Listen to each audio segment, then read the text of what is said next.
As we head into the back half of 2021 and begin the wrap-up for the 25th anniversary of Pokemon, a lot of people are asking the question, what's going to be the next big thing? Last year, we saw a first edition base set, and this year we kind of saw an overall market slowdown and stagnation, but a lot of people are still actively going out of their way to learn more about the vintage Pokemon hobby. And, surprisingly, the Pokemon Prime card from the TCG has come up in multiple different conversations. The Pokemon Prime cards are an interesting example of that weird transition period before Pokemon fell into the habit of getting a specific ultra rare for a specific generation of trading cards. And a lot of people believe that the low populations on these cards, as well as the overall difficulty in grading them, may be indicative of a future high value proposition that these cards can offer to any collector or investor. But with all that said, what's the truth behind that? And more importantly, will these cards make you the next Pokemon millionaire? Well, in today's video we're going to try to figure that out. But before we do, roll that intro.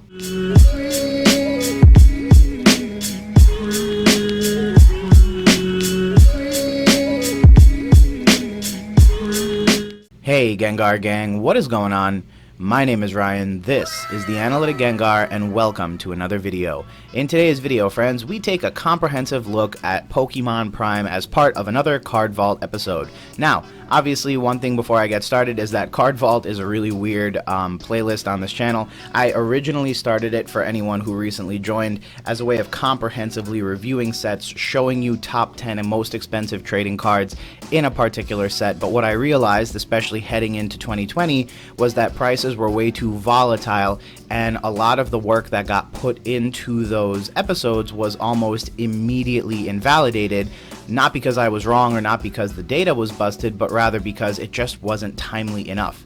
And so I sort of pivoted the playlist and the overall aesthetic of this particular type of video on the channel so that CardVault now teaches you a little bit more about the overall aesthetics and history of a card, as well as helps you to understand what the population looks like, albeit at a point in time, with the hope that it can help inform your collecting and your hobby decisions. So it has changed a little bit, but you guys let me know down below if you want to see videos like the older ones or if you like ones like this.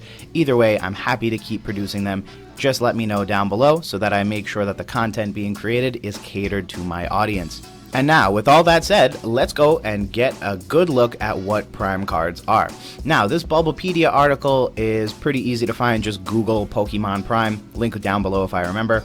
And what you'll learn by reading this is that it's a variant of the Pokemon trading card game. They first appeared in Heart Gold, Soul Silver. So that's the first thing to understand about these cards, is that the Prime cards spiritually replaced the EX cards from the EX era, as well as the level X cards from the Diamond, Pearl, and Platinum part of the Generation 4 era of trading cards. So it's kind of interesting the way that happened. Either way, right around the Gen 2 remakes, they rolled out the Pokemon Heart Gold, Soul Silver era of trading cards, and within that, what you got were these Prime cards. Now, Prime cards, ironically enough, are not specifically considered any other type of Pokemon card. So if you grab any GX or V card that you might have lying around, or even a Gold Star card, what you'll find is that all of these cards have special rules surrounding them. They are recognized as a different type of Pokemon card and therefore have special rules that govern them. An example of this is whenever you knock out a VMAX card, you get 3 prize cards within the TCG. So there's something different about these cards, and that's recognized by the rules. However, Pokemon Prime don't have that. They're either basic Pokemon, Stage 1 Pokemon, or Stage 2 Pokemon. So yeah, that's really the only difference from a technical perspective on these cards. The other thing is that they tend to be a lot more powerful. So if you notice, all of the Pokemon cards are very, very offensive when it comes to their ability to attack, and that is in direct relation to similar examples of the cards from this era, as well as probably even within the set. So you might see a Typhlosion card, and then you might see the Typhlosion Prime card, and a comparison side by side would very clearly show that the Typhlosion Prime card is a lot more powerful than the regular version, and that's probably the main point of Prime cards. They're just meant to be glass cannons. They don't necessarily have the highest amount of HP, and again, there's no special rule guarding them, but they can just blow through an opponent's Pokemon relatively quickly. Now, all that said, that brings up the interesting point of use of these cards in the TCG. Well, it's spotty. Around this time, people were really frustrated for a variety of reasons. The whole level X fiasco wasn't necessarily Pokemon's proudest moment, and that's primarily driven by the fact that people really didn't like the Pokemon featured in level X cards. Pokemon thought it would be a great time to highlight other Pokemon that aren't as popular. And coming off of the EX era, it was really awkward because typically you had fan favorite Pokemon in this ultra rare slot. So that change from fan favorite Pokemon with really cool artwork down to a more, hey, let's highlight these, niche group of Pokemon that people may not be a fan of, really kind of impacted the overall use of ultra rares during the Gen 4 era. Now, it's not to say they weren't used extensively in the TCG, but they just weren't as widely used or proliferated as one would assume. And that, unfortunately, likely trickled into the Prime era, because these Pokemon were great glass cannons, but given the TCG at the time, you might think that, given that they were glass cannons, a lot of people may have just, played the Scizor that's on screen right now with a Fire-type Pokemon. And realistically, a Fire-type Pokemon that could do 50 damage would knock this Pokemon out in one attack because it has a 2x weakness and only 100 HP. So, it wasn't really that hard to counter these cards, but again, they could blow through Pokemon and really clear a board very, very quickly. Now again, you might say, Ryan, kind of weird you've been talking about the TCG so much because I'm here for the hobby and collecting vintage Pokemon cards, not playing vintage decks, to which I would say you'd be surprised what the relationship is. Typically what we've seen is that Pokemon that receive extensive use in the TCG age very well, meaning if a card is really a fan favorite, typically it's going to be worth a lot more money in the future. The second thing is that extensive use of a card permanently impacts the amount of cards that are available in the future to be graded as PSA 9s, PSA 10s, etc., etc. And so, if a card is used extensively, there's a high likelihood that it's going to be 1, sought after, and 2, very hard to grade. If you're looking for an example of that, look at Gold Star Rayquaza. There's only about 50 PSA 10s, and that's not a coincidence. The card's not necessarily the hardest to grade. When you look at it, there's not that much holographic aside from the picture of the image of the Pokemon itself, but the real trick is that the card was used extensively in the TCG, and because of that, it's not only a fan favorite Pokemon and a fan favorite Pokemon card from the era, but is also just incredibly hard to grade because there exist no real specimens outside from ones that still remain in booster boxes and packs that can get graded very highly nowadays anyway. So, bear those two things in mind as we go about this video.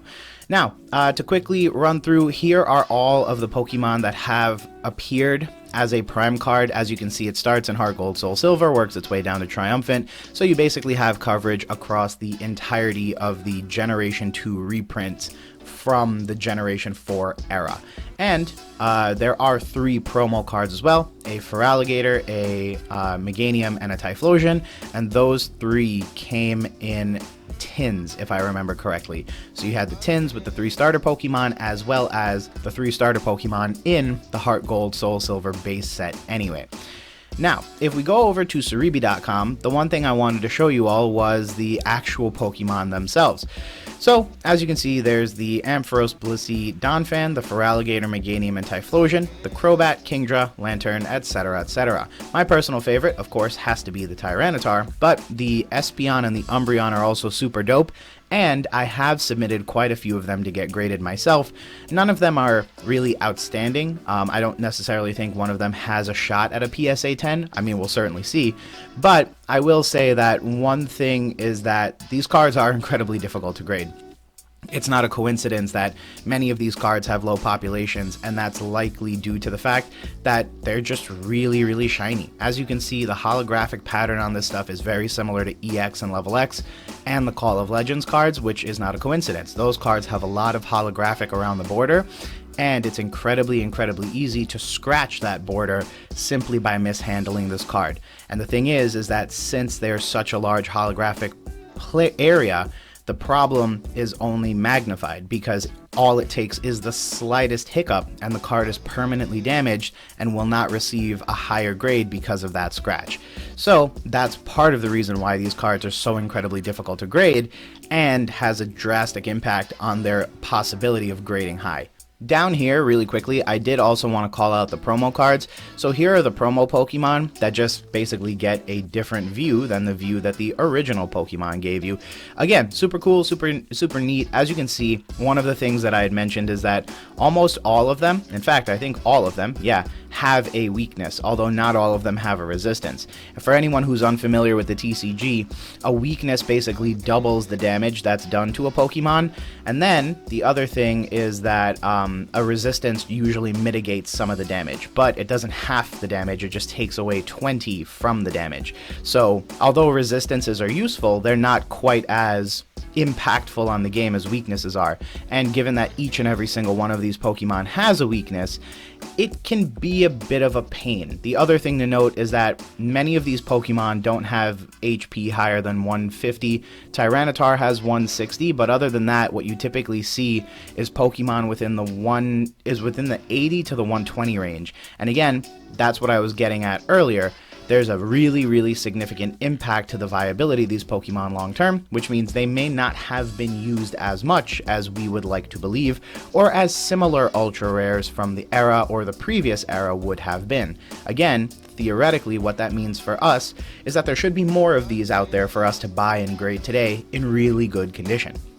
Now, one thing to briefly state before I jump to the next page is that the pull rate for all of these cards was about 1 in 6 to 7 packs. So, unlike the EX era, which had some really stupid high pull rates, typically 4 to a box all the way down to 1 to a box, these were typically in the, 5 to 6 per box. There is a video that Rhymestyle did. He ended up buying a whole bunch of packs basically out of a booster box. And in the video, you can actually see him pull quite a few Pokemon pretty quickly. I believe he pulls an Ampharos and Blissey in less than 12 packs. So for a fact, they were pretty easy to get a hold of. It's not like, a Gold Star where you are opening 2 booster boxes and if you got lucky, you got one, but if you were unlucky, you needed to open a third. So the only good news is that there was a pretty high chance that opening any booster box was going to get you a pretty good pull. And then the other thing is that opening things like blisters and tins nowadays, although financially maybe a little silly, it does technically give you a pretty good shot at getting one of these, especially tins and 3-pack blisters, which would obviously contain at a minimum 3 packs, which probably would get you a pretty good shot at getting one of these cards. So there is that to consider. The pull rates are also incredibly high, although anything that's vintage doesn't really matter if pull rates were easy or not. First edition Charizards were guaranteed in maybe 9 out of 10 boxes. Doesn't mean anything when it comes to its value. Finally but not least for today's video, I wanted to briefly go over the populations on these cards. So over here on screen right now, we have Heart Gold and Soul Silver. You can see card number 105 is the Ampharos Holo. You can see a total population of 84, of which 13 are 10, and you can basically read that down the entire way. For the purposes of today's analysis, I won't take into account Spanish cards. Obviously, we're going to do the English TCG as we most likely always do. So you can see that you've got the Blissey with 13, you've got the Donphan with 18, you've got the Feraligatr with 11, the Meganium and the Typhlosion with 10 and 15 respectively. One thing to note about these cards in particular is that there are popular Pokemon and there are unpopular Pokemon. Ampharos, Blissey, and Donphan were not the popular prime cards of these sets. Instead, it was the Feraligatr, Typhlosion, and Meganium, and you can see that because they have the higher populations. Ironically enough, Typhlosion isn't even the highest, it's actually Feraligatr, but I don't think that's surprising given how popular Feraligatr really is. A similar story plays out in Heart Gold and Soul Silver Unleashed. Here we have the Crobat with 108, of which 9 are PSA 10s. Then you've got the Kingdra with 102, the Lantern with 99, Steelix, Tyranitar, Ursaring.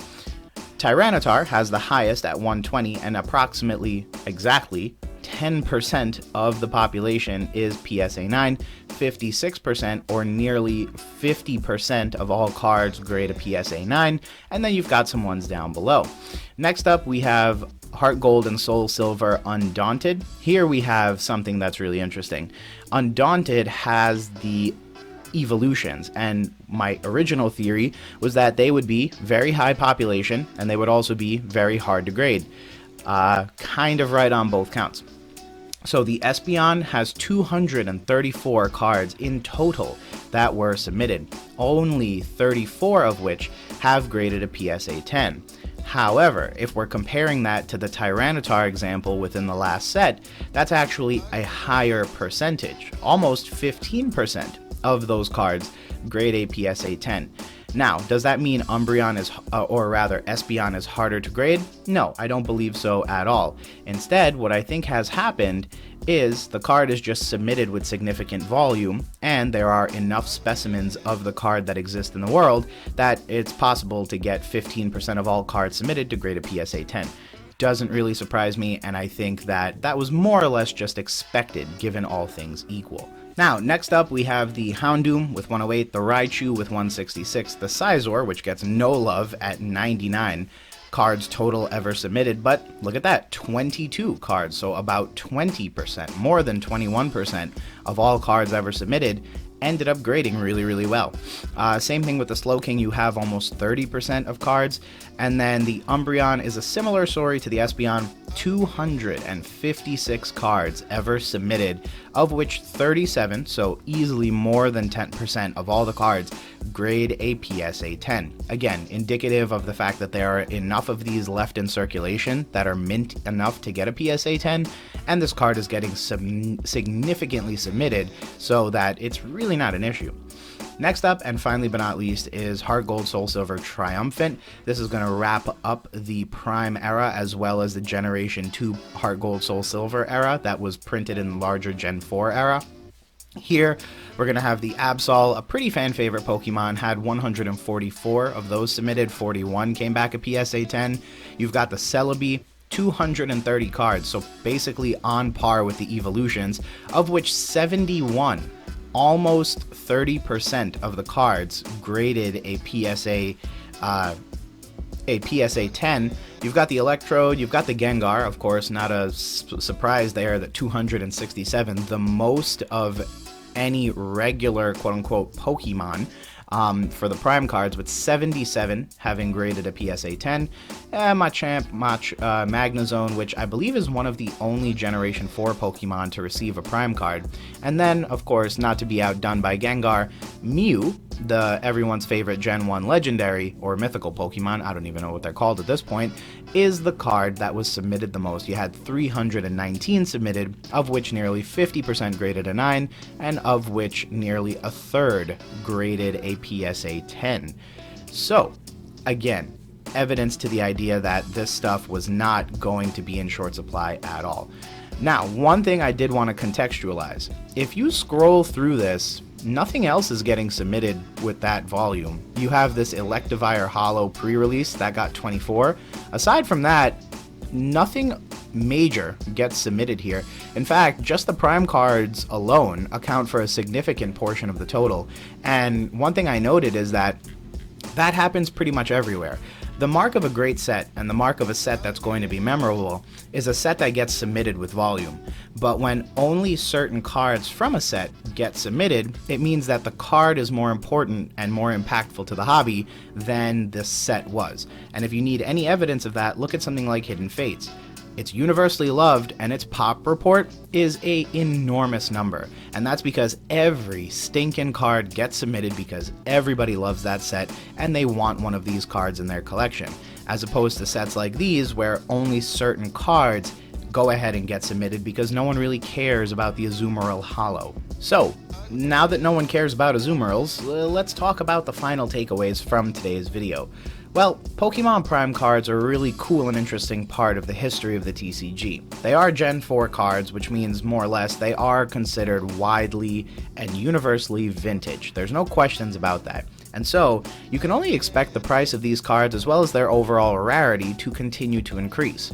Overall, it's my opinion that the Pokemon selection is probably one of the things that holds this set back.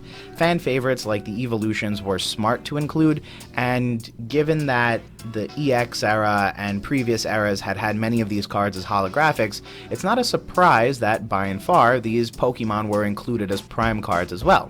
The thing is that cards like Ampharos and Kingdra may not necessarily be fan favorites and overall diminish the legacy that this particular set of cards will have. Should you expect these cards to be in the next Gold Stars? No. But I don't think that's the point. I don't think the point of this was to have these Pokemon be the next Gold Stars. I think they're prime cards, and that's the whole point. Overall, they are incredibly low population, and while they do get submitted with volume, it is safe to say that some of these cards are incredibly low pop, with less than 10% of the overall population being PSA 10s. And when that number just so happens to be 10 or 15 or 25, it means that there's an incredibly small amount of these cards out there. My personal opinion is that you should try to buy some near mint copies if possible, if you wanted to get these graded or hold them in your binder. If you are looking to get PSA 10s, it's also my personal opinion that now may be the time to skip the whole grading part and just buy a PSA 10 if and when it comes up for auction or a good price. I think there's a really tough road to navigate when you try to find a PSA 10 worthy version of these cards, and again, given how hard they are to grade in general, it's going to be difficult finding one in good enough condition. Nowadays, you have a lot of people putting cards up on the internet, not realizing or actualizing on the true condition of the card, and that can be incredibly damaging as well as incredibly expensive to you as you try to get a PSA 10 version of these cards. So although they're low pop, I'm sure they're out there, especially with the year we've been having, and so it might just be easier to skip the grading part and buy the cards that you want as PSA 10s. All that said, if you're like me, you can also buy a few of these, submit, and see what comes back. If I get some 9s or some sequential certs, I think I'll be happy. Again, not necessarily my wheelhouse and not necessarily something I hope to collect widely into the future, but I wouldn't mind if I had the evolutions, just so I can put them right up next to my Gold Star versions as well. But with all that said, friends, thanks again for checking out another video. I hope you enjoyed today's video, and if you learned anything about prime cards, their history, or their population reports, feel free to leave a like down on the video. And if you're not already, please consider subscribing to the Gengar Gang. It's one of the best ways that you can go ahead and support the channel, and it helps our community grow. Other than that, I'll be in the comments if you guys have any questions or want to chit chat about prime cards and your experience with them. And as always, thank you for your viewership. You could have been anywhere on the internet, but you chose to spend some time with me, and that means the world. Other than that, friends, thanks again for stopping by, and we will talk soon. Peace.